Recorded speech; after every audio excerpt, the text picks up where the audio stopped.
উঁচু উঁচু দালান কোঠা শহরে ক্রমেই হারিয়ে যাচ্ছে সবুজ, আর সেই সঙ্গে নীরবে বিদায় নিচ্ছে পাখিদের কণ্ঠস্বর। একসময় যে বরিশাল ছিল পাখির কলকাকলিতে মুখর, আজ সেখানে কংক্রিটের জঙ্গলে ঠাঁই হারাচ্ছে ডানাওয়ালা প্রাণীরা। প্রকৃতির ভারসাম্য রক্ষায় এখন প্রশ্নের মুখে পাখিদের নিরাপদ আবাস। বছরের এই সময়টায় বরিশালের অলিতে গলিতে বসত অতিথি পাখিদের মিলন মেলা। নদী, খাল, পুকুর পাড় আর গাছগাছালিতে মুখর থাকত বাংলার ভ্যানিশ খ্যাত এই বরিশাল। সময়ের পালাবদলে সেই শহর আজ বদলে যাচ্ছে কংক্রিটের জনপদে। পাখিরা হারাচ্ছে তাদের চিরচেনা ঠিকানা।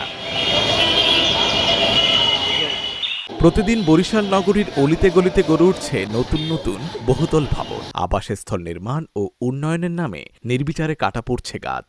সবুজের জায়গা দখল করছে কংক্রিট। তবে এখনও ব্যতিক্রম হয়ে আছে বিবির পুকুর পাড়ের পুরাতন টিএনবি অফিসের কয়েকটি গাছ। অল্প জায়গায় টিকে থাকা এই সবুজে গড়ে উঠছে বক, শালিক, পানকৌড়ি সহ বিভিন্ন প্রজাতির পাখির স্থায়ী আবাস। এখানে শোনা যায় পাখির কলরব, যা নগরবাসীর জন্য এক টুকরো স্বস্তি আর প্রাণের উচ্ছ্বাস। এখানে বিকেলবেলা খুবই সুন্দর একটা পরিবেশ, মনোরম পরিবেশ। তো এখানে পাখির কিচিমিচি আওয়াজ সেটা দিন দিন হারিয়ে যাচ্ছে। তো এই কারণে উচিত যে আমাদের একটু সবার খেয়াল রাখা, করা, প্লাস বিভিন্নভাবে সাহায্য সহযোগিতা করা সবার। এই যে মনোরম পরিবেশটা, এটা দিন দিন বিবির পুকুর পাড় থেকে উঠে যাচ্ছে।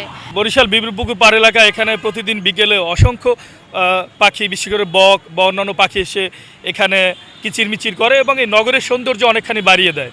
এবং আমি মনে করি এটার অনেকে আবার এখানে ঢিল মারে, এবং এই যেন ঢিল না ছড়ে আমাদের এই নগরের এই সৌন্দর্য বর্ধনে এই পাখিদের অভয়ারণ্য করার জন্য আরও সকলের বেশি সাপোর্ট বা সচেতন হওয়া উচিত। এবং আমি মনে করি আমাদের এই নগরের সৌন্দর্য বহুগুণে বৃদ্ধি পেয়েছে এই পাখিগুলোর কারণে। বড় বড় গাছগুলো কেটেছে, যেই গাছগুলো অনেক ভালো ভালো পাখি, অনেক ধরনের কাঠবিড়াল এগুলা থাকতো, আজ এই গাছগুলা কাটার ফলে পাখিদের নিরচ্ছন্ন স্থান হয়ে গেছে। আমরা চাই যে এখন যে গাছগুলো আছে এগুলো সংরক্ষণ করে এবং পাখিদের আনাগোনা বাড়ুক, এটাই আমাদের কাম, এবং বিপুর পাড়টা সৌন্দর্য বর্ধন করুক। পরিবেশ বিশেষজ্ঞরা বলছেন, বরিশালে পাখির আবাস কমে যাওয়ার মূল কারণ অনিয়ন্ত্রিত ও অপরিকল্পিত নগরায়ন।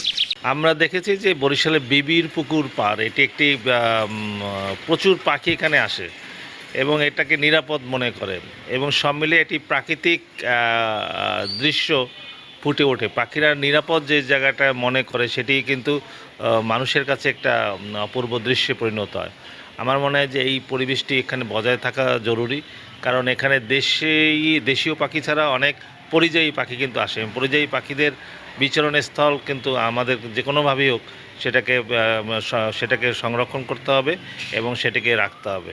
এটা হচ্ছে আমাদের বরিশালের অন্যতম প্রধান দ্রষ্টব্য বা ল্যান্ডমার্ক। এখানে পাখিরা যে হাজার হাজার আসে, এটাকে আমাদেরকে যে কোনো মূল্যে এখানে এটি সংরক্ষণ করতে হবে। পাখিদের প্রাকৃতিক আবাস ও জীবনচক্রকে বাঁচিয়ে রাখতে সবার সহযোগিতা প্রয়োজন বলছেন বরিশাল সিটি কর্পোরেশন। আমরা শহরের ভিতরে যে একটা গাছপালা, পাখি সাথে মিলেমিশে থাকার যে একটা পরিবেশ, এই পরিবেশটা আমরা রক্ষা করতে পারছি না।